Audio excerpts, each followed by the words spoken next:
Eu leio alguns versículos de Marcos 14, a partir do versículo 12, que diz: No primeiro dia das festas dos pães sem fermento, quando o cordeiro pascal era sacrificado, os discípulos de Jesus lhe perguntaram: Onde quer que lhe preparemos a refeição da Páscoa? Então Jesus enviou 2 deles a Jerusalém com as seguintes instruções: Ao entrarem na cidade, um homem carregando uma vasilha de água virá ao seu encontro. Sigam-no. Digam ao dono da casa em que ele entrar.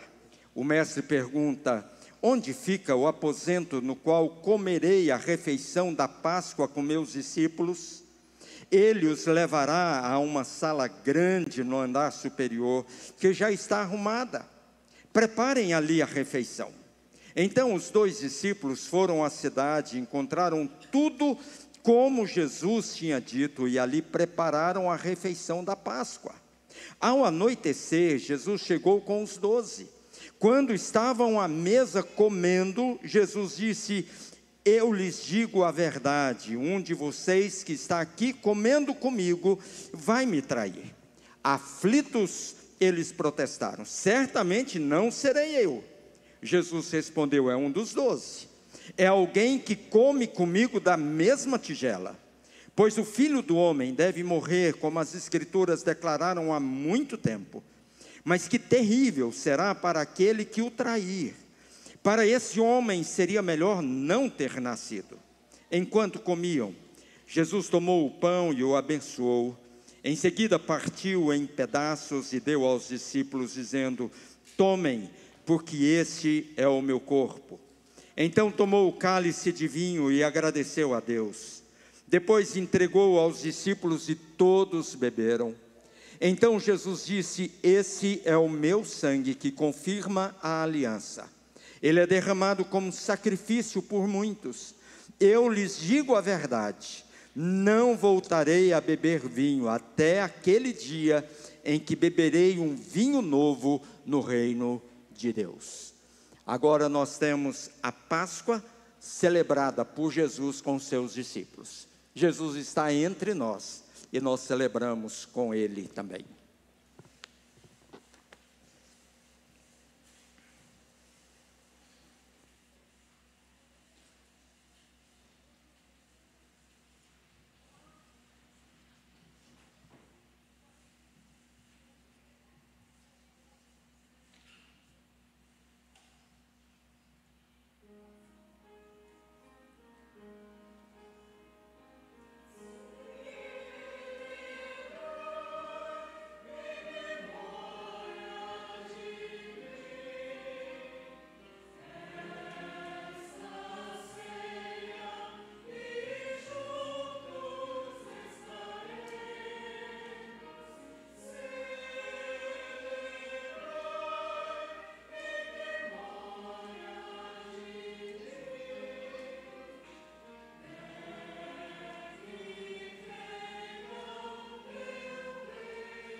Queridos, eu queria fazer uma coisa aqui, tentar reproduzir de alguma forma, e lógico de uma forma só, essa última noite de Jesus com os discípulos. Naturalmente que o contexto era outro, naturalmente que a circunstância era outra, mas a gente tem, de forma documentada, a forma como Jesus deve ter celebrado a Páscoa naquele dia. Porque há um documento que é seguido, há um livro que é seguido pelos judeus. Deixa eu tirar isso aqui, porque está bem na frente da Leda aqui, e ela olhando aqui pelos buraquinhos aqui. Facilitar as coisas. Que chama Agadá. Esse livro, lógico, há várias versões, mas ele deve ter sido escrito no segundo templo. Lembram qual é o segundo templo? O templo reconstruído lá na época de Esdras, Neemias, Zorobabel. E diz que naquele tempo houve uma celebração da Páscoa como nunca antes havia tido desde a instituição da Páscoa. Alguns historiadores entendem que a Agadá foi escrita, inclusive para aquele momento de instrução, que o povo já não sabia mais como celebrar a Páscoa. Então, aproximadamente 8 séculos antes de Cristo, tem um modelo de celebração da Páscoa, e provavelmente tenha sido algo semelhante o que Jesus fez naquele dia com seus discípulos. E eu gostaria de reproduzir aqui de forma bem resumida, porque a celebração da Páscoa para os judeus, queridos, primeiro que é familiar, eu já falei sobre isso, e segundo, não tem pressa, não tem pressa. A Páscoa é celebrada em várias partes distintas, especificamente 9 partes, e cada coisa que você come tem uma oração, tem uma bênção, tem um significado, mas de forma geral a Páscoa acontece da seguinte forma: é nesse período, e antes, daquilo que eles chamam de Seder de Pessah, que eles falam, a organização da Páscoa, a forma como ela acontece. A primeira coisa que acontece é, antes da celebração, retira-se da casa, qualquer alimento que tenha a possibilidade de fermentar. Por exemplo, trigo, grão. Nem o grão do trigo pode estar dentro de casa, tem que tirar.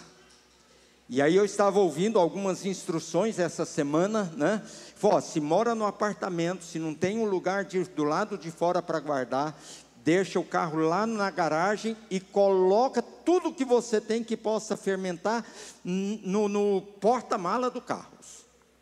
Mas não pode ter nada que seja fermentável na casa do judeu, nesse período de 40 dias, aliás, de 50 dias, de preparação e de celebração da Páscoa. Aí depois de várias coisas, prepara-se esse Agadá, que é um livro antigo, mas que é o livro que eles seguem até hoje, uma coisa muito importante. A Thalita vai gostar de ouvir isso aqui. Esse livro foi produzido aproximadamente 8 séculos antes de Cristo, sabe, pensando em quem? Alguém tem ideia? Eu dei a dica, que eu falei que a Thalita ia gostar disso. Das crianças. A Páscoa acontece basicamente para mostrar para as crianças o que isso tudo aqui significa. Então, esse Agadá, ele é escrito em termos de perguntas e respostas, perguntas simples, curtas, respostas simples e curtas, para que as crianças possam entender. E normalmente ele é impresso para a família toda ler, acompanhar durante isso aqui, isso tudo é preparado antes. A primeira coisa que acontece, queridos, numa festa da Páscoa, No original, chama-se, a palavra é o fruto da videira, que pode ser o suco de uva ou pode ser o vinho, né? E não há nenhuma restrição na questão de se usar o vinho mesmo. Mas aqui nós estamos usando o suco de uva. O suco de uva, ou o fruto da videira, da vide, ele é servido 4 vezes. 4 vezes. A primeira vez que o vinho é servido, é para simbolizar a santidade do próprio Deus e a santidade desse momento. Porque naturalmente que eles ofereciam e eles servem um vinho de boa qualidade. Assim como o cordeiro não podia ter qualquer defeito, o vinho também tem que ser bom. E aí eles brindam, né? Eles servem e eles tomam o vinho. Por enquanto só eu vou tomar. E lógico, esvaziam a taça. E esse é o momento que eles chamam de Kadesh, que no hebraico significa santidade. Santidade ao Senhor. E uma coisa muito importante, eles abrem essa cerimônia, e é cheia de simbolismo. Eles abrem essa cerimônia tomando vinho, mas eles tomam vinho inclinados para a esquerda. Não é para a direita, é inclinados para a esquerda. E eles tomam inclinados, sabe por quê? Porque eles estão dizendo, a gente está indo embora. A gente vai ser livre da agora para frente. E nós estamos a caminho, estamos indo. Estamos de partida. E é assim que eles tomam, eles começam a celebração da Páscoa. E eles têm a bênção do vinho que eles chamam, que diz, bendito seja tu, ó Eterno, nosso Elohim, Rei, Criador do Universo, que nos dá o fruto da vide. É a bênção, eles tomam, eles começam a se alegrar ali, e eles vão para a segunda parte. Se Deus está presente aqui, quem somos nós para estar diante de Deus? Porque Ele é santo, Ele é perfeito. E aí, eles lavam as mãos. E cada um lava a sua própria mão. 1, 2, 3. Eles viram. 1, 2, 3. 3 vezes eles lavam as próprias mãos.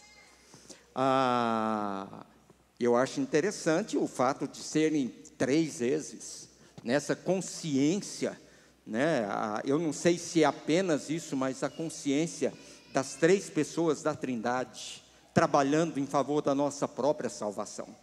E eles se lavam, eles se purificam, e eles estão preparando simbolicamente para dizer, nós também queremos ser purificados, santificados, nós queremos ser renovados. É o que nós chamamos na nossa liturgia do momento de contrição, momento de confissão de pecados, momento em que nós nos dispomos e dizemos para Deus, Deus, nós queremos te servir de forma santa, de forma reta, nós queremos ser homens e mulheres santos ao Senhor. E nesse momento as velas são acesas, tem algumas aqui apagadas, eu não sei se elas apagaram. Fósforo está onde? Está com você aí, amor? Não? Precisa não, Lucas, é porque se tiver, beleza. Está ali, ó, com Isaac ali, ó. E as lâmpadas são acesas, por quê? Porque é a passagem das trevas para a luz. As trevas da escravidão para a luz da liberdade. E no nosso caso, a liberdade em Cristo Jesus. Jesus é a luz do mundo, Ele é a nossa própria luz, e agora vivemos uma vida debaixo dessa luz de Cristo Jesus. E aí, queridos, nesse momento, há uma cerimônia, a terceira cerimônia. Eu não tenho aqui batata, né? Batata inglesa ou algum outro tipo de batata, mas pode ser com ervas verdes. E que eles pegam a erva, hoje eles usam mais a batata, e eles mergulham também 3 vezes numa água com sal.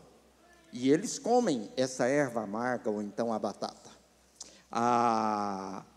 E aí o sal, a água com sal, simboliza, e lembrem que nessa celebração tudo é muito simbólico, né? E quando eles fazem isso, as crianças perguntam. A celebração da Páscoa é marcada muito por esse rito. Papai, o que significa molhar, imergir isso nessa água salgada? O que significa isso? O ano inteiro a gente passa, a gente nunca vê, e eles não têm o costume de fazer isso, e a gente nunca vê o Senhor fazer. Por que que hoje o Senhor está passando isso aqui na água salgada? E aí o pai vai explicar. É porque na escravidão nós derramamos muitas lágrimas. A lágrima do sofrimento de uma vida antes de um socorro da parte de Deus. Era um tempo de choro, era um tempo de desespero, era um tempo de lamento. Porque enquanto Deus não age, enquanto Deus não liberta, enquanto Deus não realiza, nós não temos outra coisa a fazer a não ser chorar. E as lágrimas que descem por causa desse sofrimento sem Deus. E aí, queridos, eles têm um prato específico para essa celebração.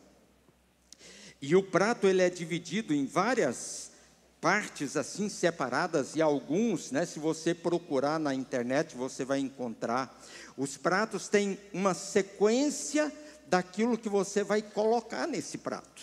Então você coloca, por exemplo, um ovo cozido, que lembra a adoração e os sacrifícios que eram oferecidos no templo, um pescoço de frango assado, porque Deuteronômio capítulo 16 vai dizer que quando a celebração acontece fora de Jerusalém, o cordeiro não poderia ser morto. Para simbolizar o cordeiro morto, eles assavam, por exemplo, o pescoço de um frango, né? E aí eles separavam a carne do pescoço dos ossos, queimavam aquilo ali para lembrar o favor de Deus, o braço de Deus estendido em favor do povo, para a redenção do povo. Ervas amargas num cantinho do prato, um negocinho que, esse eu quero fazer depois, quero experimentar, né? É um tipo de uma geleia de maçãs, peras, nozes raladas com uma pequena porção de vinho tinto. Para quê? Para lembrar que apesar do tempo amargo da escravidão, a erva amarga, ela poderia ser adocicada, tirado esse amargor de alguma forma, de tempos em tempos, quando Deus resolvia agir com misericórdia em favor deles. Então, a erva amarga era adocicada por aquilo ali. Depois tinha mais ervas amargas que pegavam. Aí passa para uma outra fase, que é a etapa, queridos, em que eles pegam 3 pães, separam 2, um aqui, outro aqui, e pegam o terceiro pão, partem esse terceiro pão em 2 partes, e eles usam essa parte aqui para fazer um sanduíche, literalmente, para fazer um sanduíche, para pegar e montar um sanduíche aqui, pega a carne, e isso aqui eles escondem debaixo do guardanapo, aí eles colocam aqui, eles têm esse sanduíche feito com aquilo que foi preparado, e eles comem o yahá. né? Não sei se é exatamente assim que diz, né? Meu hebraico já foi por espaço, já tem um bom tempo. E aí eles comem esse sanduíche aqui, e eles declaram, dizendo: nós já fomos escravos, mas Deus está providenciando a nossa libertação, e nós podemos celebrar isso. Mas é apenas uma celebração provisória, vamos dizer assim. Ela ainda não é completa. E daqui um pouco vocês vão entender por quê. Então nós temos aqui o sanduíche feito, não como eu fiz aqui, mas com duas partes aqui, um sobre o outro, literalmente um sanduíche. Mas as duas metades estão escondidas, debaixo de um guardanapo ou alguma coisa específica ali. E aí continua. Aí, queridos, passa para a principal etapa, que é a leitura do Agadá, daquele livro que eu disse que foi escrito, alguns historiadores dizem que lá na época de Zorobabel. E aí eles começam a ler o Agadá. E é uma leitura que demora aí, por exemplo, entre 1 e 2 horas, não sei exatamente o tempo, mas é uma leitura longa, não é curta. E esse é um tempo no meio da refeição, ali ao redor da mesa, que a família para ouvir. E aí essa leitura do Agadá, queridos, começa com a pergunta dos filhos: meu pai, o que significa isso tudo? Por que nós estamos comendo cordeiro? Por que as ervas amargas? O que aconteceu? Qual o motivo da nossa celebração? E o pai vai contar a história, desde Abraão. Deus criou o mundo, Deus levantou Abraão, vieram os patriarcas, Abraão, Jacó, Isaac, José, aí depois o povo virou escravo, 430 anos, Deus levantou Moisés, Deus fez grandes milagres através de Moisés, começando com as pragas, com a libertação, com a instituição da Páscoa, 40 anos de deserto, e a história é contada, sempre usando o Agadá como orientação, para não se esquecer de nada que é importante nessa história do povo de Israel, inclusive com os acréscimos da história mais moderna de Israel, né? Do livramento e do milagre de Deus na preservação desse povo, que é um milagre, não tem outra explicação. E a leitura é feita no Agadá, e que tem várias características aqui, né? Especialmente, queridos, a questão de recordar, de trazer para o coração das crianças uma história que talvez alguns diriam: mas será que eles entendem isso tudo? Provavelmente não, mas eles vão guardando aquilo todo ano o mesmo ritual, todo ano a mesma coisa, todo ano do mesmo jeito, e aquilo é guardado, e aquilo é ouvido, e as crianças vão decorando, e as crianças vão lendo, e as crianças vão pintando, e a história de Israel é conservada nessa transmissão de uma tradição oral, de geração em geração,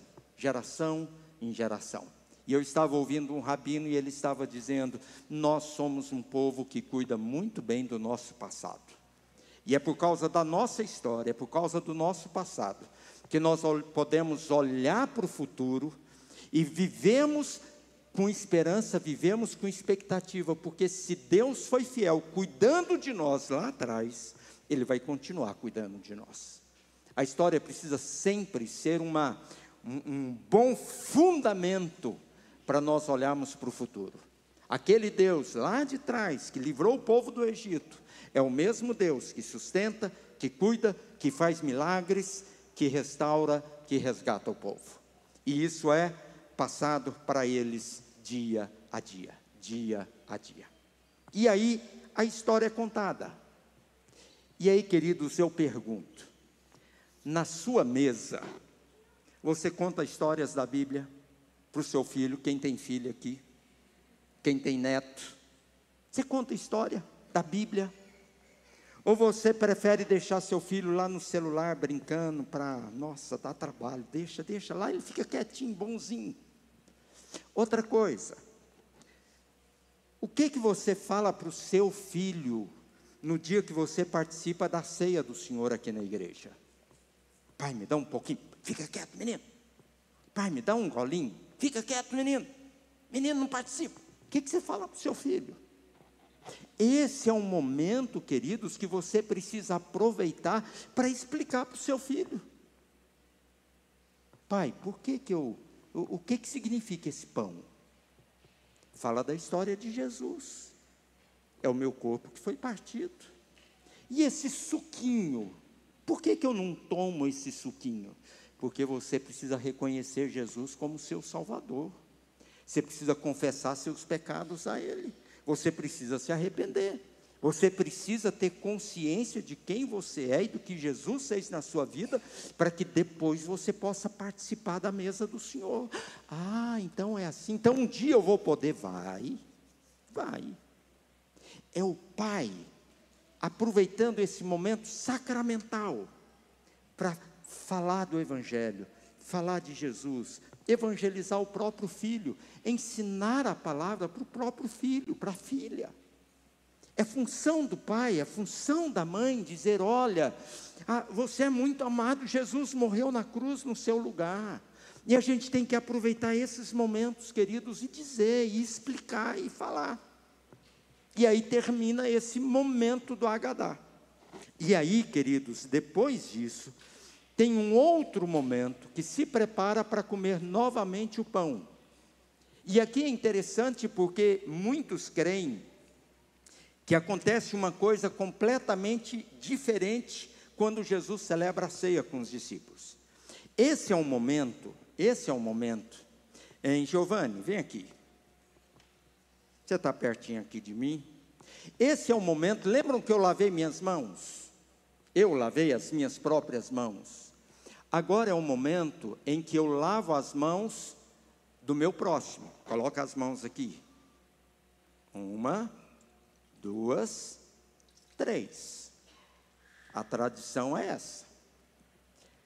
Jesus, nesse momento, nessa segunda lavagem, na segunda purificação das mãos, ele faz uma outra coisa, porque na verdade os discípulos não estavam em pé como eu e Giovanni estamos aqui.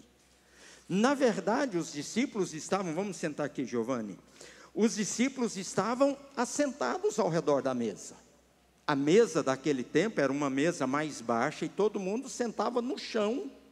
E aqui no chão, então as pessoas lavavam as mãos uns dos outros, e essa vasilha ia passando, ou se tivessem outras vasilhas, iam sendo lavadas as mãos, e havia essa purificação. Mas Jesus faz uma coisa diferente. E aqui Jesus inova.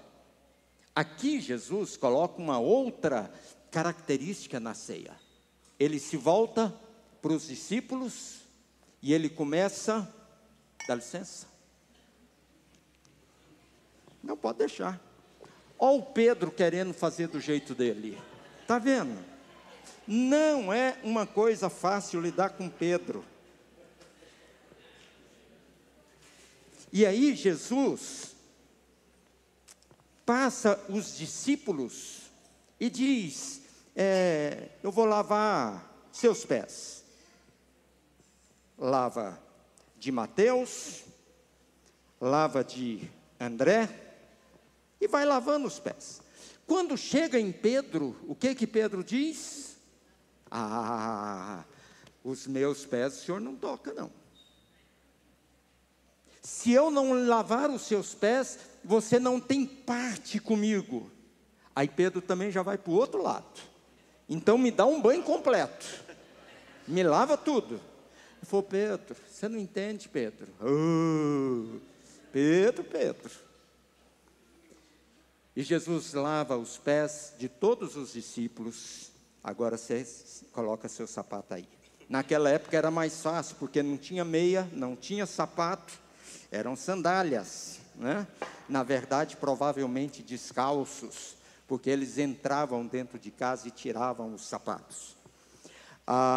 Mas o que Jesus quer ensinar aqui, queridos, nessa cerimônia aqui, dessa lavagem das mãos que Jesus lava os pés, olha, apesar de nós termos consciência da história de Deus na nossa redenção, na nossa salvação, nós não podemos nos achar melhores do que ninguém, porque o mérito não é nosso, não somos nós que somos melhores, é só a graça de Deus, é só a misericórdia de Deus que nos lava de todos os nossos pecados. E aí, depois de lavarem as mãos pela segunda vez, começa o momento que eles chamam de massá, o pão da fé. O pão da fé. Mais uma vez, o pão é servido. Mas lembram o que eu fiz há um tempo atrás? Eu escondi o pão. Isso aqui era uma preparação para eles dizendo, o pão acabou. E agora? E agora? Cadê o pão? E aí Deus levanta o maná. E Deus providencia o pão para aquele povo. E esse pão escondido simboliza exatamente isso. Olha, você pode não ver o pão, mas Deus já sabe onde o pão está. Descansa. Deus vai cuidar de você. Deus vai te guardar no caminho. Deus vai prover as suas necessidades. Deus vai te socorrer na hora da angústia. Deus vai realizar o desejo do seu coração. Descanse em Deus, confie em Deus. É o pão da fé, é a perspectiva de um maná que ainda não chegou, mas que na hora certa vai chegar. Na hora certa vai chegar. E aí Jesus nos lembra e diz, eu sou o pão vivo que desceu do céu. Paulo vai dizer, o maná que veio do céu, acabou, parou de cair. Mas Jesus jamais, jamais deixa de ser o pão vivo. E mais do que isso, queridos, ele diz, nesse momento, Jesus ele pega o pão e diz, não apenas eu sou o pão vivo, mas ele diz, esse pão é o meu corpo que é partido por vocês. Eu sou o pão. Eu sou o pão que vocês não veem, mas que está aí. Vocês não viam, ele estava escondido. Eu sou o pão. Esse é o meu corpo, que é partido por vocês. É o pão da fé. É aquela convicção que nós temos, queridos, de que a graça de Deus é maior do que qualquer outra coisa. Agora, uma coisa interessante aqui nesse momento. Nesse momento, come-se esse pão. Lembram que eu falei que a primeira taça de vinho era curvado? Agora não. Ele diz, de verdade, nós somos escravos, nós somos dependentes. Nós não sabemos, o escravo não sabe qual é o pão que vai ter amanhã. Só o libertador pode nos prover isso. Só o libertador. E eles lembram que a condição deles é de escravidão. Aí, queridos, nesse momento, eles vão comer agora a refeição normal. O tempo, agora que vai começar a janta. Agora que o povo vai começar a comer aquela mesa fartíssima. Muita carne, sopa, legumes, comida de primeiríssima qualidade, inclusive a sobremesa. E aí, nesse momento, é servido a segunda taça de vinho. O segundo copo de vinho é servido nesse momento. E dá-lhe vinho no povo. E o povo está aqui, ó. Toma vinho. E festa. E come. Quanto quer. E aí não tem hora para terminar. Cada família vai ali o tempo. Algumas famílias com certeza demoram mais tempo, outras menos. Mas a coisa vai. Depois que todo mundo se serve, queridos, é hora. Eles comem mais um pão com sanduíche. Mas é interessante, porque esse pão não pode passar de 29 gramas. Ele é pesado. Não pode passar de 29 gramas. Eu não sei por quê, mas tem um peso estipulado que tem que ser só aquilo. E eles comem normalmente isso E aí, terceiro copo de vinho, terceira taça de vinho, e eles colocam ali. Só que agora, nesse terceiro copo, ó, a gente já está a caminho e a gente já está meio alegre. E sabiam que o propósito do vinho, por que 4 taças? As 4 taças, queridos, elas são levantadas porque elas simbolizam as 4 imagens da redenção.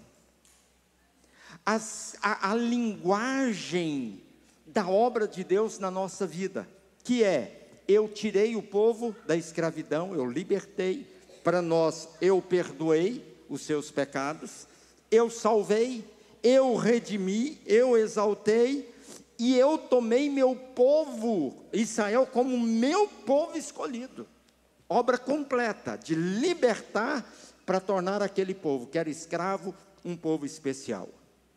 E aí, logicamente, queridos, alegria com A maiúsculo.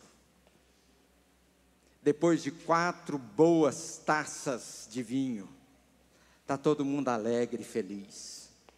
E o objetivo era esse mesmo. Salomão diz, né, que o vinho é o fruto que gera alegria no coração. E não está falando aqui de bebedice, não está falando de nada disso, porque isso a Bíblia proíbe e diz que é pecado. Mas eu não estou falando disso. Mas a palavra de Deus fala de coisas que produzem alegria no coração do homem. Ele diz, e esse é um momento de celebração. E aí eles tomam a 4ª taça de vinho.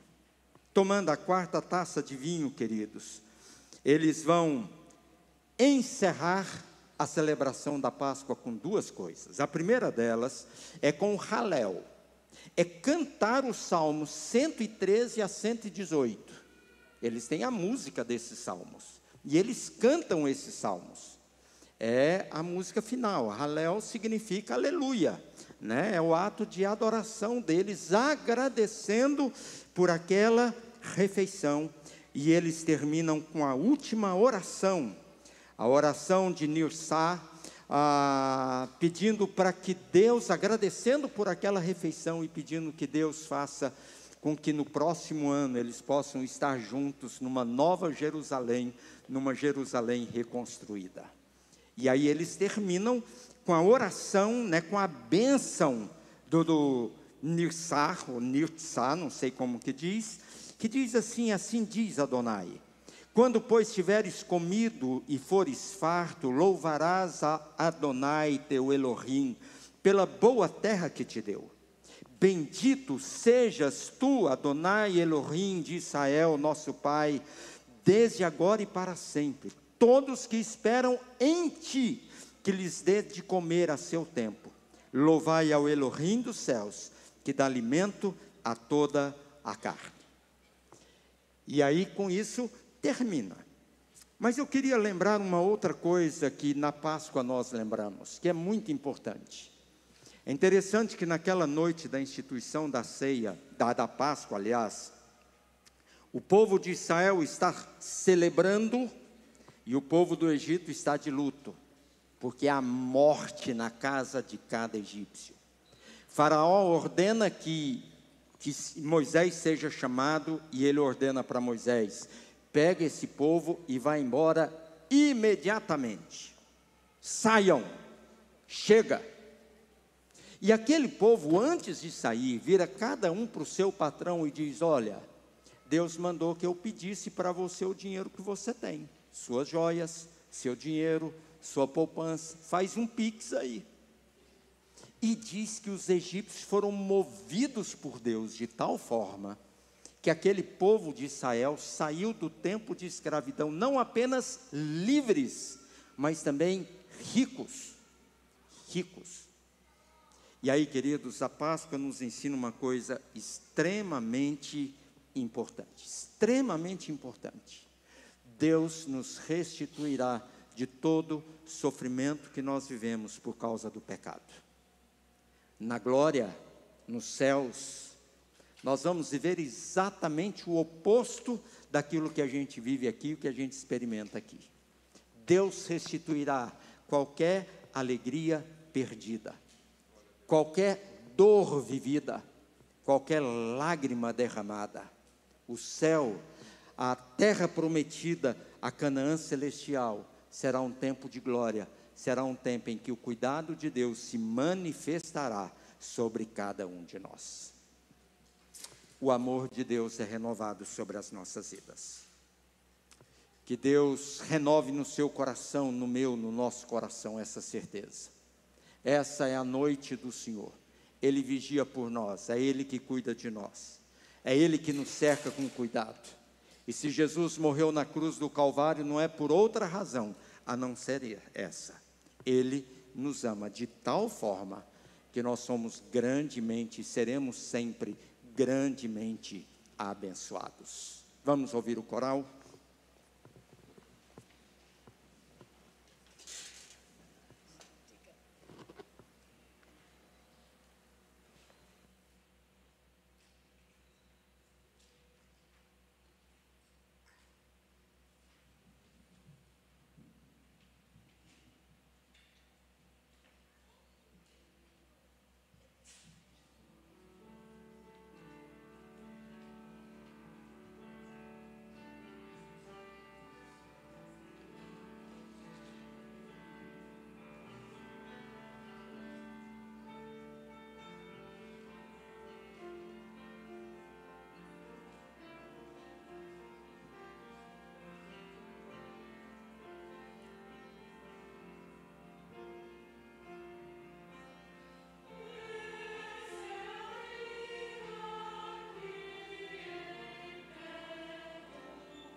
Queridos, Marcos capítulo 14, versículo 26, eu li até o versículo 25, mas no versículo 26 diz assim, e aqui é o texto lá da ceia, diz: então cantaram um hino e saíram para o Monte das Oliveiras. E cantaram um hino e saíram para o Monte das Oliveiras, o monte da dor, da lágrima, do choro, mas o monte do oferecimento de si mesmo ao Pai, na certeza que o Pai tem o melhor para nós. Vamos ficar em pé e vamos fazer isso. E cantaram antes de ir embora, antes de irem para o Monte das Oliveiras, para o nosso monte, para a nossa casa, para o nosso lugar do dia a dia, em que a gente carece da graça do Senhor em todo o tempo e em todas as coisas.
Cessou seu respirar e em trevas se encontrou o Filho.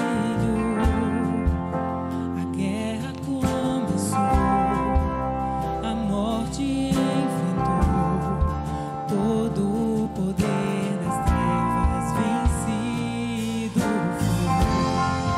E a terra estremeceu, os sepulcros se abriu. E nada vencerá seu grande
queridos, a celebração da Páscoa terminava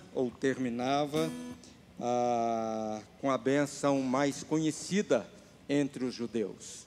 A bênção conhecida como a bênção araônica, a bênção de Arão, a bênção sacerdotal, que diz assim: que o Senhor o abençoe e o proteja, que o Senhor olhe para você com favor e lhe mostre bondade, que o Senhor se agrade de você e lhe dê a paz. Assim Arão e seus filhos colocarão meu nome sobre os israelitas, e eu mesmo os abençoarei. E aí a Páscoa termina. Amém? Podem se assentar, queridos. Duas coisas apenas. Em primeiro lugar, muito obrigado por terem vindo. O nosso atraso ali atrapalhou, no começo atrapalhou um pouquinho, e eu peço desculpas por terminar tão tarde, né? Apesar que amanhã é feriado, né? Está tranquilo. Mas a minha palavra de gratidão a todos, especialmente aos que nos visitam, nosso convite para que estejam com a gente. Nós vamos nos servir agora.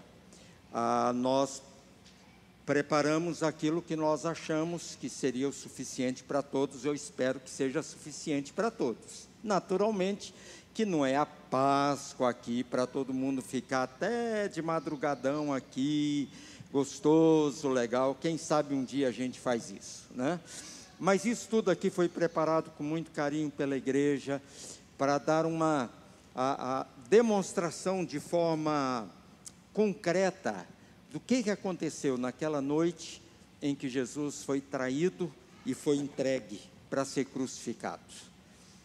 Foi mais ou menos isso aqui que Jesus viveu, naquele contexto dos seus discípulos, naquele cenáculo, naquela sala ali em Jerusalém. Para os irmãos terem uma ideia, o que Jesus comeu, o que Jesus fez, qual que foi aquele ritual, porque a gente come e bebe só no final, mas os discípulos tomam vinho 4 vezes, que horas que foi o vinho, né? Alguns detalhes que normalmente a gente não vê. Eu espero que tenha sido bom para você, de edificação, de fortalecimento. Espero que agora seja um tempo de comunhão e que você possa, dá para chegar em casa, né? E aí chega em casa tranquilo, sossegado, e aí você vai fazer a sua Páscoa lá na sua casa, com aquilo que você tem, com aquilo que você preparou. O texto diz, queridos, que Jesus com os discípulos, eles cantaram e foram para o Monte das Oliveiras. E aí a gente conhece o final da história, o restante desse dia. Jesus foi para lá, chama Pedro, Tiago e João para orar com ele, e por 3 vezes Jesus faz a mesma oração: Pai, que seja segundo o que o Senhor quiser, não como eu quero. Se possível, passa de mim esse cálice. Jesus por 3 vezes faz isso. E nós queremos convidar aqueles que quiserem. O nosso culto está encerrado, mas tem algumas pessoas, poucas pessoas que eu conversei, que a gente, depois que a gente comer aqui, a gente vai lá para o estacionamento, a gente vai fazer uma fogueira, a gente vai sentar ao redor da fogueira e a gente vai cantar, a gente vai orar, a gente vai conversar, papear e ficar ao redor da fogueira, ou até ela apagar, ou até dar sono e a gente ir para casa. Então, quem quiser está convidado, tá? Não há nada programado, não há nenhuma liturgia, não é culto, não é nada, mas um momento que a gente quer parar, ficar ali e cantar, adorar a Deus, glorificar ao Senhor em todo o tempo. Queridos, sirvam-se. Eu falei, sirvam-se aqui, já fez até o jeito aqui, né? Sirvam-se, Deus abençoe, que Deus dê uma Páscoa para você cheia de alegria, de bênção e de paz, no nome de Jesus.